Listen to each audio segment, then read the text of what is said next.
It's train time, starting now, right after this small intro.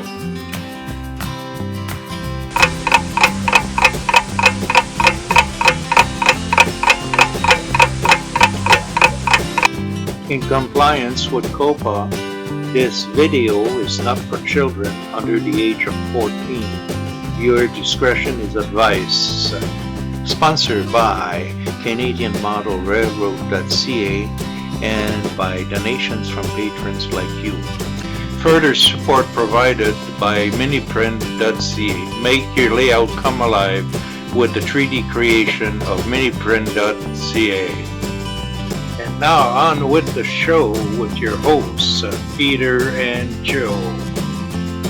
Well, Peter, what time it is? It's train time. Episode 35. Yes, and the last installment of Peter Hess's steel mill. Yeah, the Toledo Terminal Line of Peter Hess, the last part of it. Yes, O scale. Yep. Very beautiful first two parts. Yes, so really, really good. Lots of detail. That's what we needed. Yep. So let's go see the third part. Okay. Enjoy. Hello, this is Peter Hess from the Toledo Terminal Lines. This is the video number 3 of the series of 3 videos of the Oak Gauge Model Railroad of Peter Hess in Corte Madera, California. In the video number 1, we covered the iron making operations, and in video number 2, we covered the steel making operations. Today we're going to cover the red light district of the Toledo, Ohio, Toledo Terminal Lines. This is another example of detail in depth and constructing your buildings and your structures to tell a story. So let's start at the downtown portion of the red light district of Toledo. This is 1935. Again, what we're trying to do here is construct detail and depth with scenery that is seen inside of buildings and seen in viewing aisles.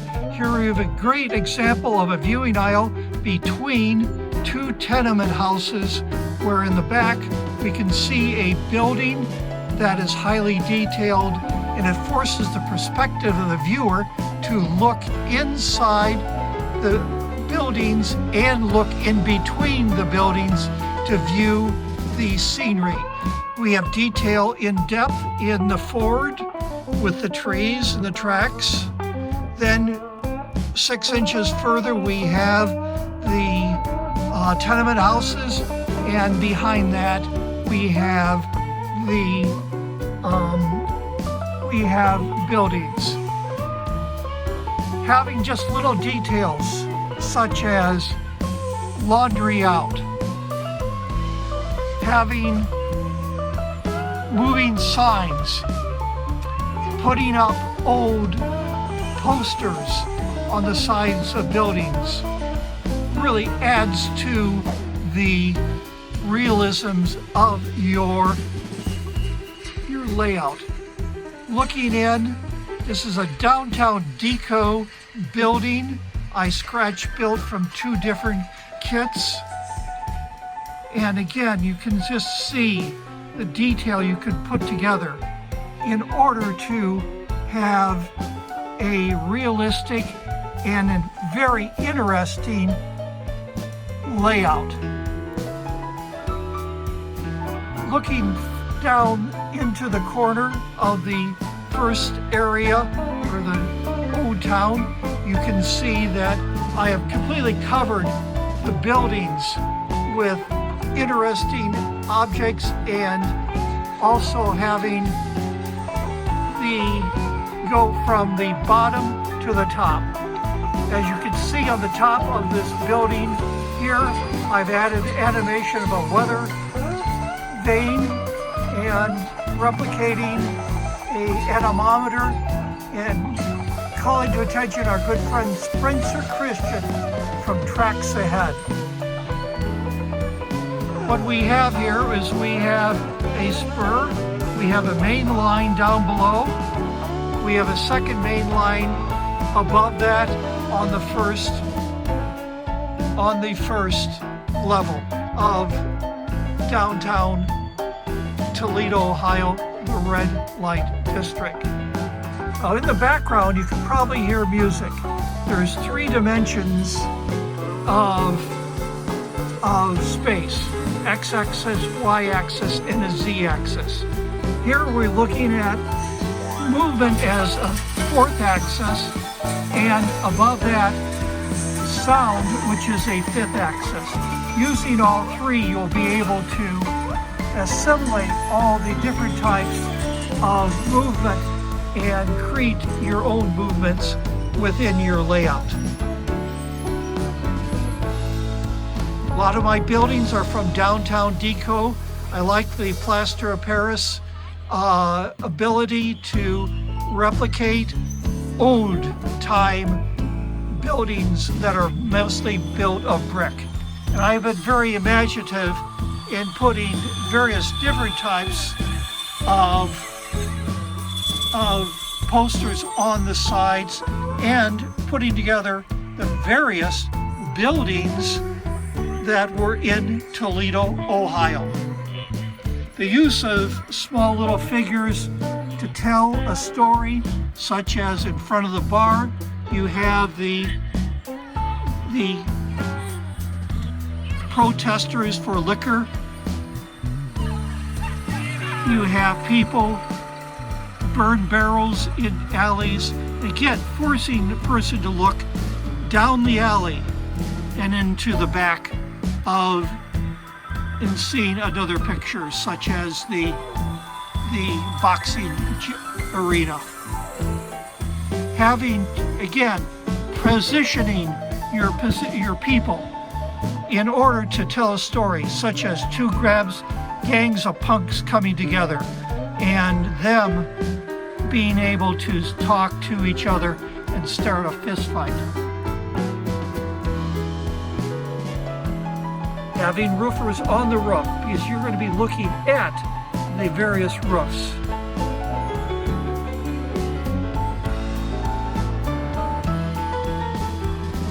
Again, having movement on the side of your building. Here we have a gambling hall where people can look into the rooms and see the gambling operations. And on the 3rd floor, I don't want you to look in too much on that one, because you may not see other than adult conversations being conducted. Creating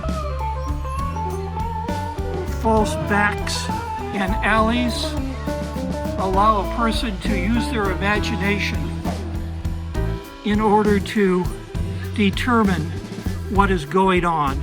And the imagination, as we know, is a great thing to manipulate. Pride of joy here is the Sisters of Mercy thrift store.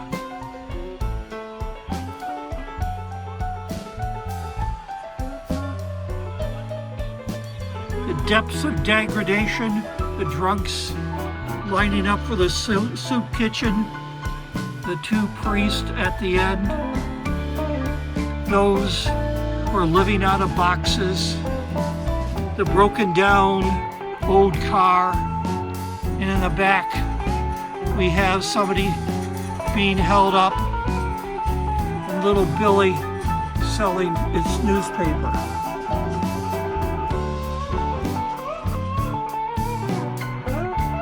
Continuing on, we have a Bascal bridge that's scratch-built and a scratch-built lift bridge.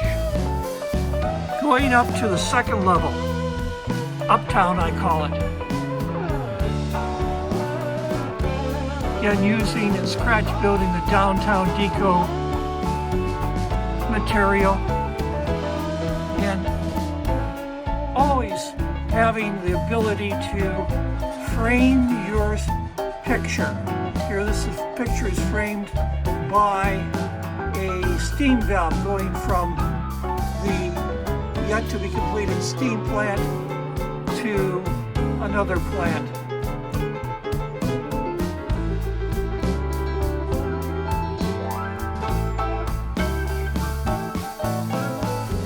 Creating viewing aisles, looking between smokestacks, gives you the ability to force the viewer to see what you want to see and to create a picture.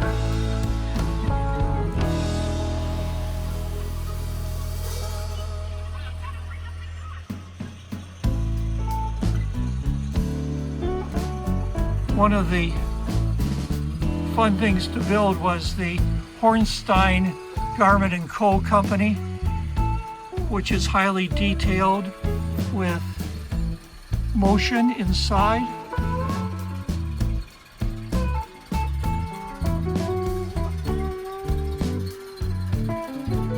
Figures, the gent here just waiting for his score, the meatpacking company, the kosher market,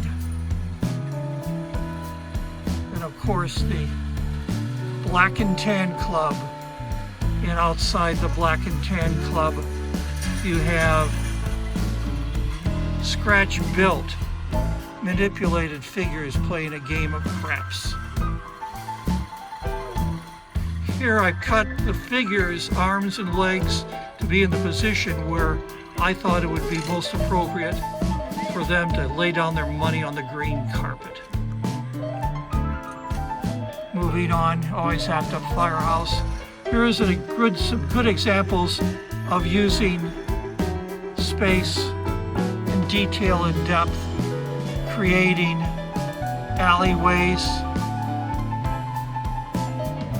lighting the buildings behind the alleyways, and telling little stories, such as the bank robber at the Metals Bank and Savings and Loan, plugging an innocent bystander in the robber going off to his car.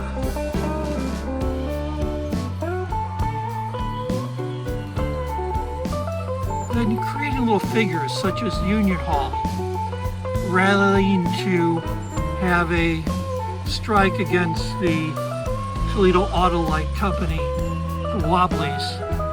On the second floor, one of my good friends, Dr. David Sperling, has his offices, and then Archer and Slade Detective Company. But again, you can put a lot into 3 floors. And in the background, duplicating a building in Toledo.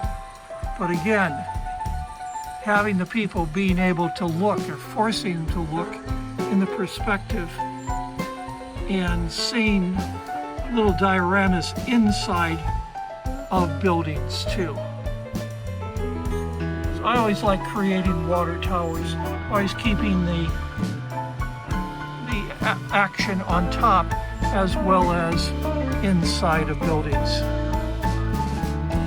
Moving on to another good example, staircases and buildings. Here we have a scratch-built Grasser brand brewery. This is all scratch-built, put together exactly as the facility is in Toledo. Then dead-end alley, where you have numerous types of sullen type of industries. This fills up a corner. It is at an oblique angle to the viewing aisle, so the people are forced to look down the viewing aisle and see the buildings.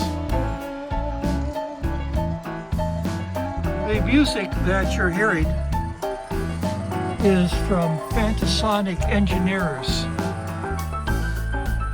It's a soundboard that has 30 minutes of sound in replicating, giving the sense to the people of what Toledo would be like. I have 2 different speakers. There's one right there, disguised as a vent pipe. And again, just looking at the second tier of the railroad track, proceeding down the aisle and to the layout, the back of the layout, 44 feet away of the blast furnace. So this concludes video number 3 of the Toledo Terminal Lines, the Red Light District. I hope you have enjoyed this. It was wonderful to make this. It's fun to do this.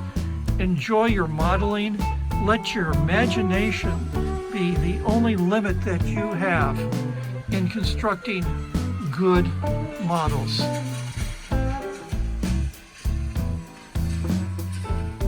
Always let your humor come out and enjoy your modeling.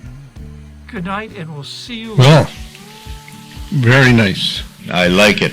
That was a very good 3-part series. And we wish we had some more of that. Yes, so anybody looking in out there, send us some videos. That's right. And now would be, I guess, the photo of the month with the view from above after. Right. And then we'll be talking about CMR. Right. Enjoy, folks.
Ever wanted to take a nostalgic trip back to the steam era?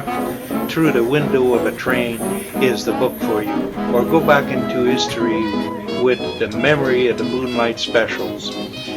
Through the Window of a Train for $19.95, or Memory of the Moonlight specials for $21.95, or 4 limited time offers. You can get both books signed for only $39.95 plus shipping. Order now. Well, Peter, we can talk about the CMR. CMR, yes. Give our viewers a little update. Well, we have a lot of pictures that will be rolling, which will give them an idea of what we're doing. You've spent a lot of time doing portals. Yeah, I still have a lot to do. Yeah, well, half of the peninsula for the Rockies, you've got all the portals done. Yep. The logging line is all wood timber portals. Yep. And they are all piece by piece, board by board. Yes, all scratch built, yes. Yes, and they're made to accommodate or rails. Yes. To accommodate or design whatsoever. Our trackage, yeah. So their stain and so on is probably more weathering that will happen as we do the finishing of the mountain and more create detailing. Yeah. On the photo, you can also see what the rocky look as a rough. A part has been added on to the Rockies, where's the Coquihalla. Yes, we had a bit of a valley in there that's now gone. Well, it didn't serve any purpose, per se, and it was taking away from the scene we want to build in the Coquihalla. And that's something that our modelers that are viewing should kind of take to mind, is that as we've gone along, we've had to modify some things, like that valley we took out because after doing the rest of the rough mountains, we discovered it didn't really fit, so we filled it in. Well, it's like when you look at the other parts, where's the portals and so on, and we do the inside of the tunnels, and the inside of the tunnel is mainly for the purpose of when you run train with a camera. You don't see the framing and that type of thing. You see a tunnel. And we put a cover onto that. Yes. Which is made with styrofoam. It's actually our old studio walls. That's right. And repurposed. We repurpose everything we can. And there where you see the tunnel and you see some rough of the mountain behind, that will change because it goes over the mountain. Right. Over the tunnel. The portals and so on. And different strata will be added onto it, which is technically would be plaster over plasters and so on. When you get towards where's the woodshed and that turn into what will go to Burton Falls, that shed in there, the mountain is a view block for what is behind. So that mountain itself is probably 10 inches from the ceiling. And in between is a valley that will be created in there where there's a lot of woods and so on, and clear cuts and that type of thing for the logging operation. And the mountain will come that way, and it goes to a small falls that goes to the lake on the front, which is Aiken Lakes. Going to be Aiken Lake, which is a fishing resort that they go to fly in. Right. And that little kind of fall there is all the runoff from the mountain. And is representing the same falls that they have at Aiken Lakes. Near the lodge, where we were going fishing. So all that has to be done in such a way that everything is accessible. Now, the short tunnel are not a problem. No.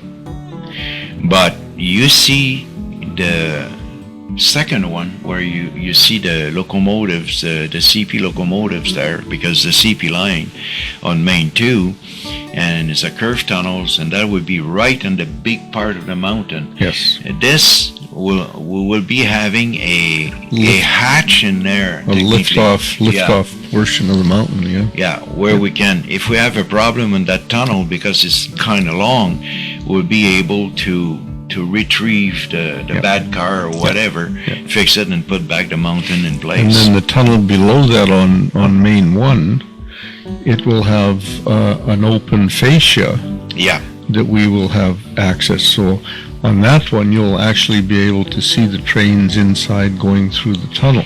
Yes, but for filming purpose, is an insert going in there. That we can close it off.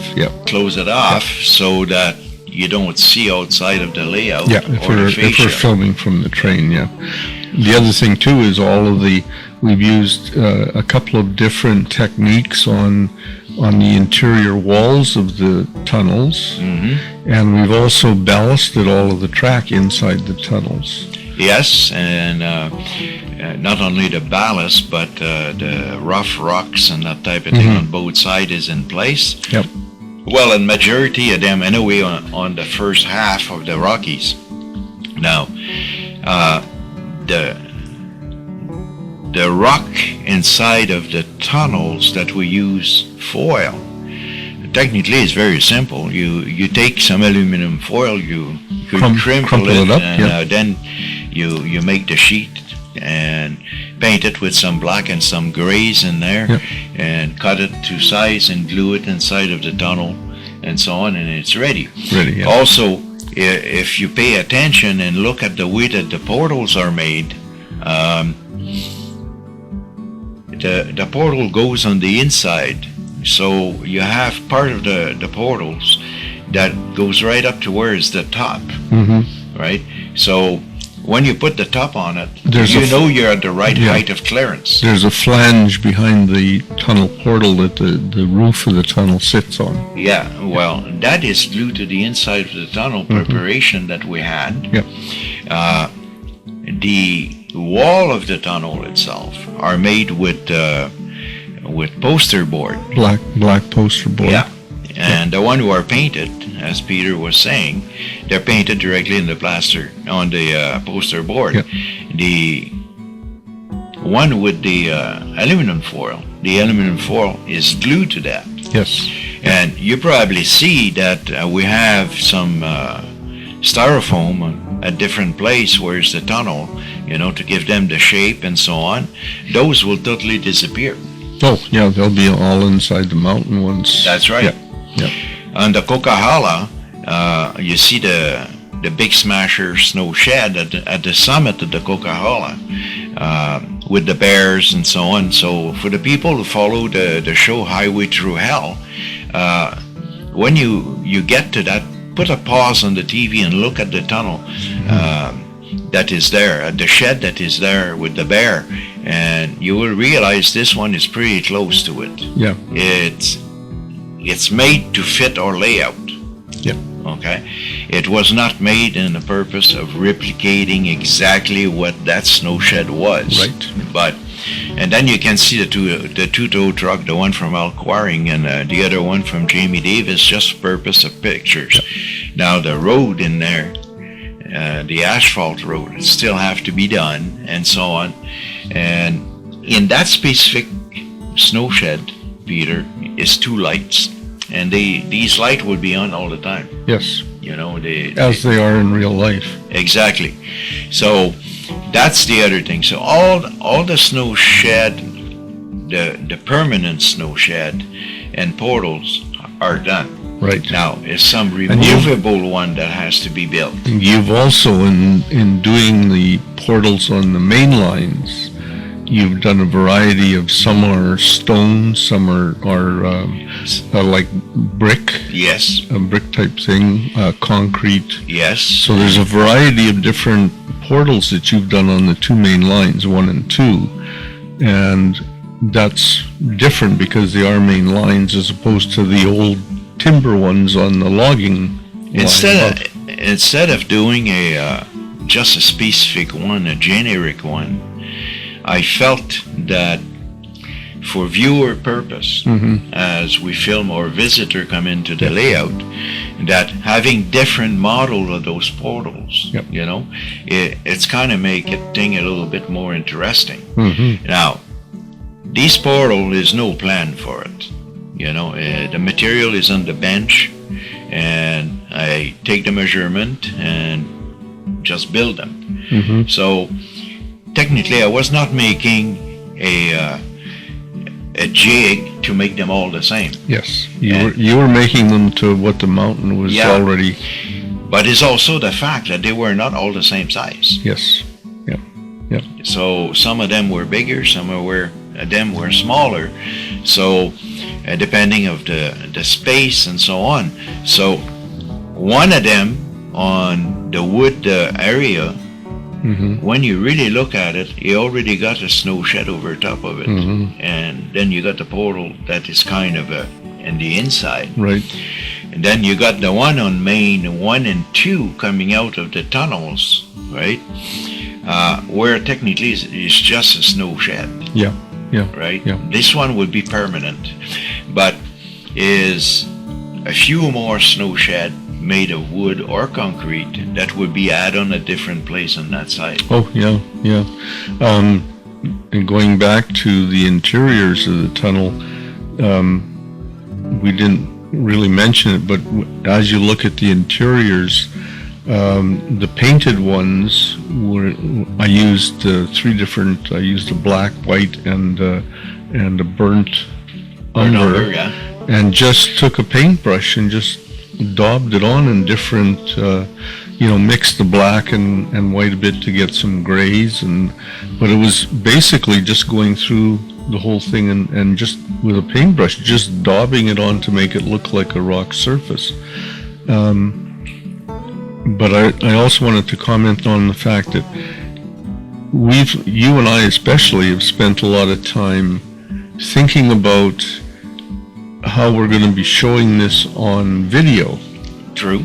Yeah. So that as we're building these things, we're thinking of, like running trains through eventually with a camera mounted on the front of it. So you want to have a certain amount of finish inside the tunnels. You want to have a variety of tunnel portals. You want, and the difference between main line and logging line, all of those things we've been thinking about and trying to build into. It's like we're already thinking, already had done some work on the other side where you see you have some pictures in there of the inside of tunnel totally unfinished with no portals on it. That is on the other side of the Rocky Mountains, the side that is not done, but the tunnels are already designed for their place where they will going to be. Yes. So that gives you an idea how we prepare it. Yeah. Now, a little advice in there when you do that type of things. I will say probably out of the cuff, right? Make sure you got your longest locomotive and your longest car. And your highest. And the highest. So the highest right now is more than likely the intermodals with the containers. The double stacks, yeah. And you make sure you got enough clearance, especially when a tunnel is in a curve or that type of thing where it come out. You don't want that thing to start to scratch here and there.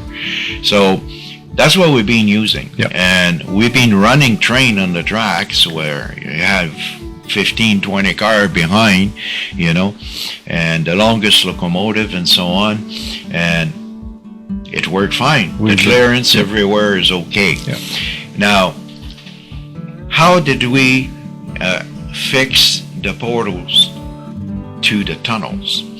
Well, like I was saying, the inside insert, the box on the inside, instead of just being a flat surface that you put on the wall there, the insert in there is to keep that clearance and so on, and that is glued with just a glue gun, a hot glue gun. Yep. That's all. Yep.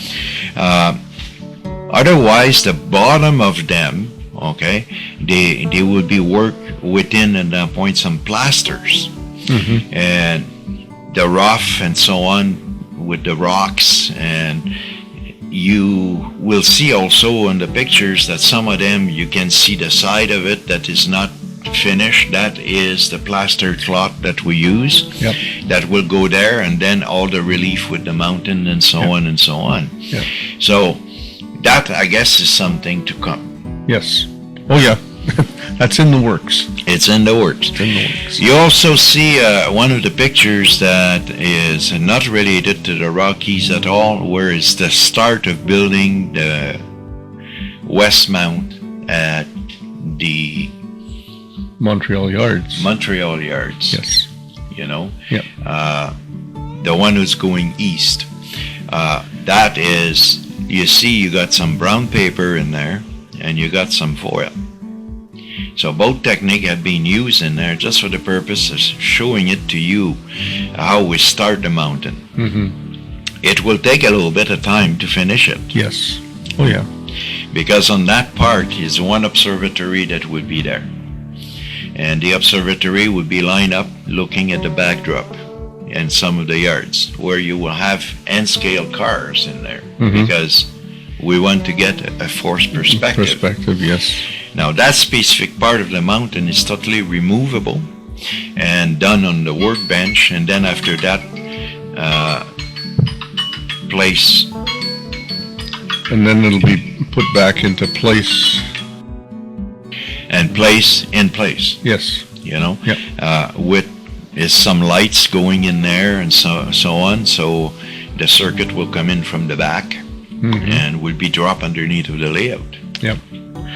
The other thing too that's on there, I believe, is the scratch-built engine shed for the Shea on the logging line. Yeah, that is on the part of the Fraser River. That we haven't got to yet, but I believe there's one picture of you working on it on the workbench. So that's all. That was all possible. Yeah. That was all scratch built as well. So. Yeah, and that was with no plans and nothing. Just put the material on the workbench and work at it. You know. So that specific shed right now is totally finished. Yes. And it's light on it. Yep. Though that is one of the light on the inside, I will change because I find it is too low as far as intensity is concerned. Okay. Yeah. So it would be 2 yellow light and 1 white. That would be at low voltage. Okay. So it will make us the opportunity to see the Shea inside of the shed. Right. Right. You know. So that is pretty much so what's been happening in the last few weeks up there. Yes, and we'll keep our viewers posted as to our progress. Oh, absolutely. Now, December will come, and we're already starting to plan on what we will be showing you in December, Christmas season, and then we'll be starting season 4. Season 4, and also don't forget we have the 2 books of Barbara Lang for sale. Yes, we do. Christmas gifts, maybe. Yep. And regardless, folks, you have to leave comments. Yes. Because comments is a guide for us of what to show you. Now we're starting to give you more and more of what's happening at the CMR itself. Yep. And that would be ongoing through the season 4. On the first part, we might not have submissions from somebody. It might be some of our stuff at that point that goes there. Yep. But, and also, besides the comments, if you have videos of what you're doing, send those to us. We can always feature them. You have to send us the raw footage. Don't send us a YouTube thing. But we're more than willing to show your layouts, videos, or photographs in our segments. And if you want to have more history about what the CMR is all about, I encourage you to go to our website, which is www.canadianmodelrailroad.ca, and take the time to go from one page to another, and it gives you a pretty good idea of what we're doing. Yes, and a reminder that Transcona Museum is still looking for funds. Yes, it does. We still run that little advertising. Mm-hmm. So I know it's probably annoying for you guys when we put these two advertising there, but it's just to remind you that it's pretty important for these people. Yep. So till next month, happy modeling. Happy modeling. And let us know what you are up to and what you're doing in this season of modeling. Mm-hmm. And we'll see you on episode 36, December 2022. Enjoy. Happy modeling.